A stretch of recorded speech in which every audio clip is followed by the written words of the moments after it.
Okay కొంచెం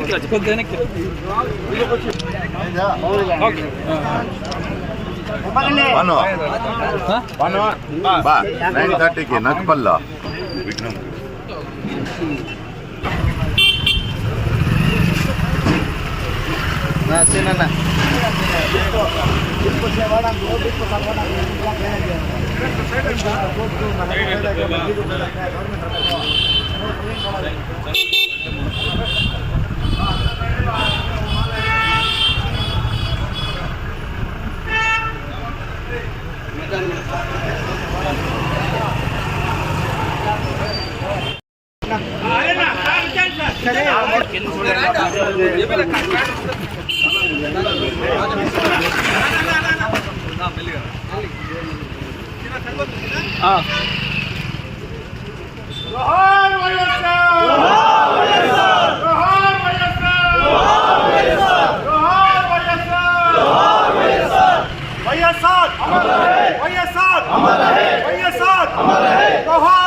ఈరోజు మహానేత వైఎస్ రాజశేఖర రెడ్డి గారి 77వ జయంతి సందర్భంగా ఇక్కడికి ఇచ్చేసినటువంటి ప్రతి ఒక్కరికి పేరు పేరున నేను ధన్యవాదాలు తెలియజేసుకుంటూ అదేవిధంగా మీడియా సోదరులందరికీ కూడా ప్రత్యేకంగా ధన్యవాదాలు తెలియజేస్తున్నా. ఈరోజు వైఎస్ రాజశేఖర రెడ్డి గారు మన మధ్యన లేకపోయినా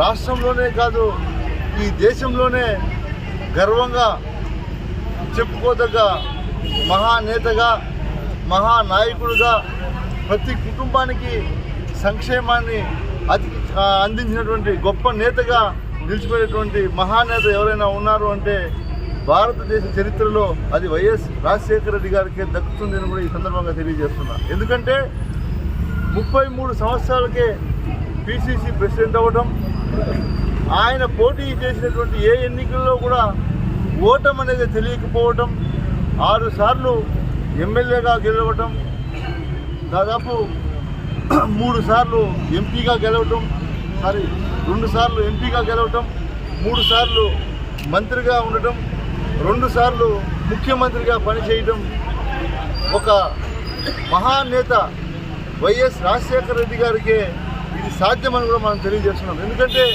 ఎంతోమంది నాయకులు వచ్చారు, ఎంతోమంది ముఖ్యమంత్రులు అయ్యారు. ఆ ముఖ్యమంత్రులు అందరూ కూడా ఈరోజు ప్రజలకు మర్చిపోయినటువంటి సంఘటన మనం చూస్తున్నాం. కానీ రాజశేఖర రెడ్డి గారు 2 సార్లు ముఖ్యమంత్రి అయితే ఈరోజు ప్రతి ఇంట్లో దేవుడి పటం పక్కన రాజశేఖర రెడ్డి గారి పటం పెట్టుకోవడం ఈ ఆంధ్ర రాష్ట్రంలో మనం చూస్తున్నాం.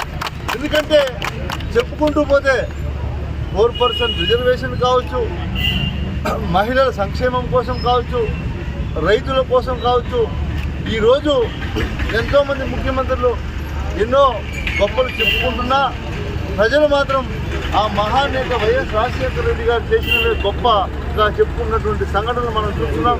కాబట్టి ఆ మహానేత మన ముందర లేకపోయినా ప్రతిసారి మనం ఆయన జన్మదినాన్ని గొప్పగా జరుపుకోవడం, మానవాయితీగా పెట్టుకోవడం చాలా గర్వంగా ఉంది అని కూడా తెలియజేస్తూ, అదేవిధంగా ఆయన బాటలోనే ఆయన తనయుడు ఈరోజు ఆంధ్రప్రదేశ్ మాజీ ముఖ్యమంత్రిగా ఉన్నటువంటి జగన్మోహన్ రెడ్డి గారు మనం చూసాం.